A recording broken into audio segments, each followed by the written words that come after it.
words describing himself as bread. Starting with verse 28. We're in chapter 6. We'll look at verse 28 all the way down. Specifically, we'll stop at verse 35. They replied, "We want to perform God's works too." Well, what should we do? Jesus told them, "This is the only work God wants from you. Believe in the one he has sent." They answered, "Show us miraculous sign if you want us to believe in you. What can you do? After all, our ancestors ate manna while they were journeyed through the wilderness. The scriptures say Moses gave them bread from heaven to eat." And Jesus said, "I tell you the truth, Moses didn't give you bread from heaven, my Father did. And now he offers you the true bread from heaven. The true bread of God is the one who comes down from heaven and gives life to the world." Everybody say life. He gives life to the world. We're going to dive into that. "Sir," they said, "give us that bread every day." What is the true bread that gives life to the world? Here's what Jesus is saying. It's Jesus himself. It's not religion. It's not the Christian faith. It's not churches. It's not membership. It's not prayer. It's not all the things that you can do to practice your faith.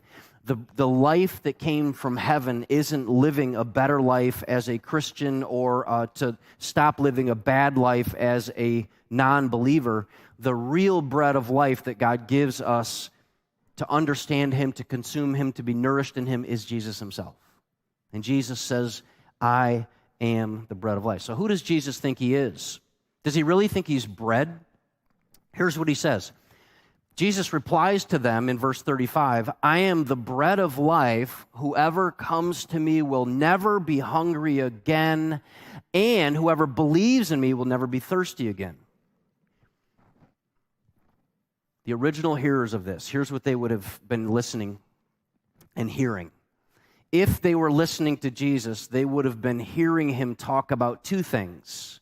Not just himself and bread, but they would have just seen Jesus miraculously feed a crowd of people.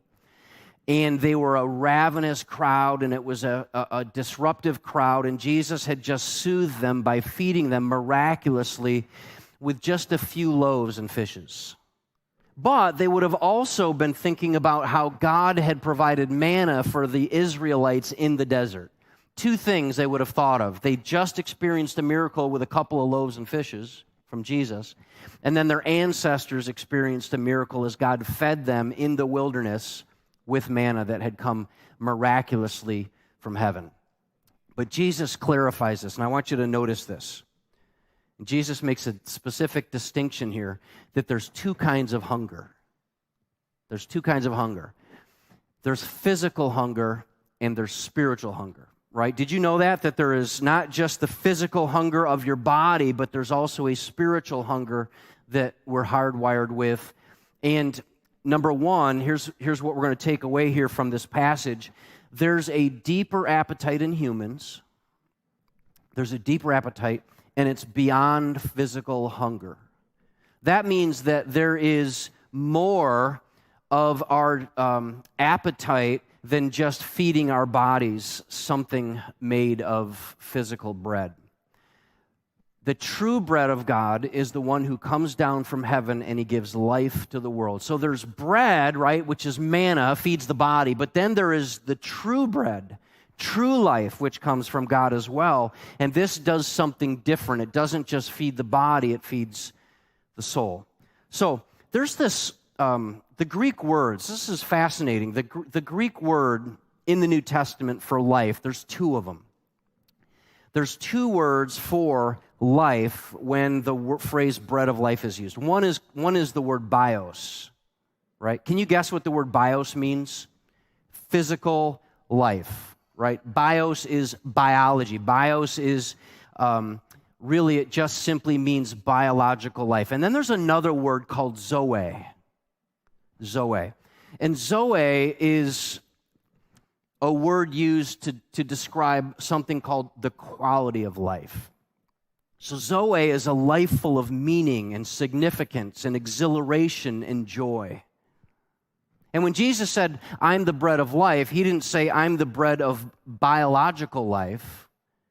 Of course, he uses this word Zoe, and he says, I am the bread who's come from heaven, and I am the source of Zoe. What does that mean? I am the source of a life worth living, significance, importance, value, joy, and meaning.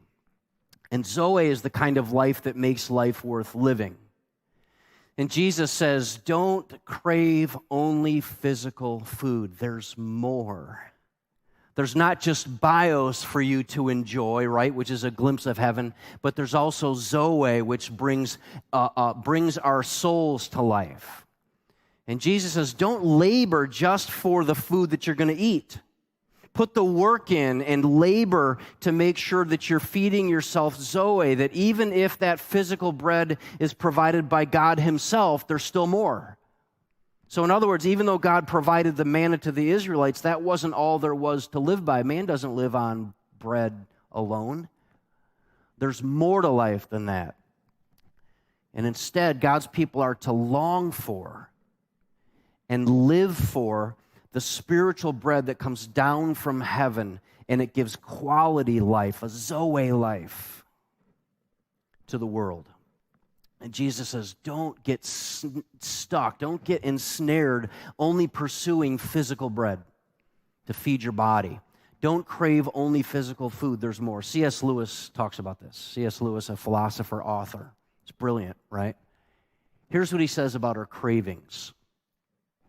C.S. Lewis says that creatures are not born with desires unless a satisfaction for that desire exists. Then he gives examples, and he says, baby feels hunger, and the reason a baby feels hunger is because there is something called food that exists. And ducklings want to swim, so there's something provided in the earth called water for the duckling to swim.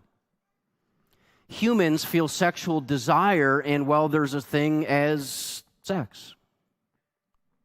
And if I find myself, this is worth following along, check this out. If I find myself, this is still C.S. Lewis, a desire which no experience in this world can satisfy, the most probable explanation is that I was made for another world, right? Let me see if I can bite-size that for you. If I have cravings that aren't satisfied, then it isn't true that this universe is a fraud. It's not true that life is meaningless because I have these longings that are always kind of gnawing at me. It's quite possible that we have been made this way with cravings, appetites, and thirst because we exist for a world that hasn't quite landed yet, or that we haven't quite enjoyed yet. We just have glimpses of it. It's to arouse those interests and desires, to suggest that there is a real thing. So if that's so, I must take care, on the one hand, never to despise or be unthankful for these earthly blessings, but be careful, and here's what C.S. Lewis says. On the other hand, never mistake them for the something else of which they are only a kind or a copy or an echo. What is he saying? Jesus gives this description, and he says, don't be satisfied just laboring for physical bread, physical hunger, just laboring to satisfy.